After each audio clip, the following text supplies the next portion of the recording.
हूं। आपने एक व्यक्ति का नाम सुना, ओशो रजनीश नाम था उनका। क्या खास बात थी उनमें? दार्शनिक थे और बहुत तार्किक बात करना उनको आता था। आप किसी मुद्दे पर उनके विचार पढ़ेंगे तो हिल तो जाएंगे ही, बेशक आप अंत में स्वीकार करें ना करें, लेकिन वो दिमाग मतलब खोपड़ी हिला देते हैं, ये बात सही है। फिलॉसफी के प्रोफेसर भी थे।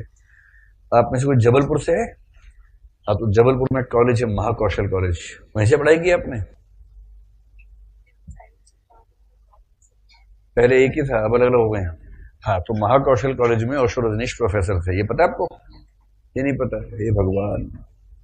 महाकौशल कॉलेज में पढ़ाई करते थे, फिलॉसफी पढ़ाते थे।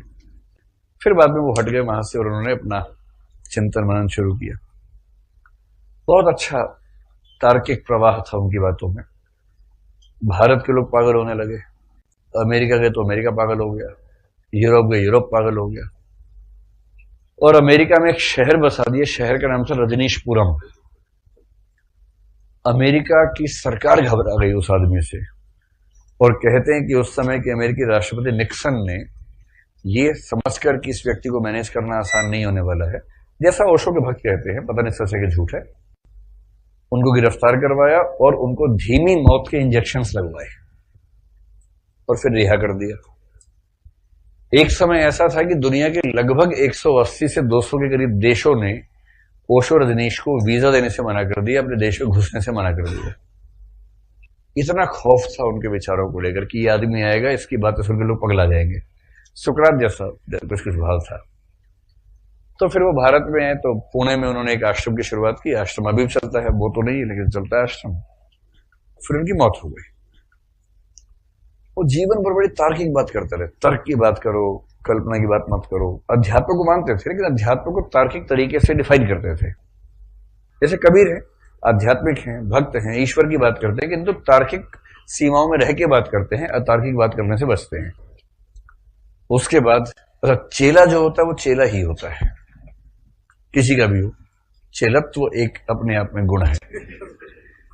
तो चेलों ने सोचा उनकी हम जीवनी लिखी, 8 खंडों में जीवनी लिखी। मैं बहुत शौक से खरीद के लाया कि अपने प्रिय दार्शनिक के बारे में पढ़ूंगा, और वो 8 खंड रखे हैं। पहले खंड के 10 पेज पढ़ने के बाद मेरी हिम्मत हुई पढ़ने की। क्या लिखा है शुरू में, आपको पता है? जिस दिन ओशो का जन्म हुआ उस घटना का जिक्र है। उसी रात में नर्मदा नदी में बाढ़ आई, ऐसा लगा कि सारे घर डूब जाएंगे, और जिस घर में बच्चे का जन्म होने वाला था वो भी डूब ना जाए, ऐसी बाढ़ थी। और उसी खौफ के साए में बच्चे का जन्म हुआ। मां कराह रही थी, बच्चा रो रहा था, नर्मदा नदी का पानी घर में घुसने को बेताब था। लेकिन जैसे ही बच्चे का जन्म हुआ, अचानक बरसात थम गई और बाढ़ का पानी उस घर की चौखट को टच करके लौट गया, जैसे पैर छू के लौटा हो। ये वाक्य उसमें लिखा था। ये वाक्य पढ़ते मैंने बंद कर दिया, तब से बंद ही है वो। 10-12 साल हो गए खरीदे हुए उसको। तो जो भक्त आदमी है उसने अपने आराध्य को महान बनाया कि चौपट कर दिया, चौपट कर दिया।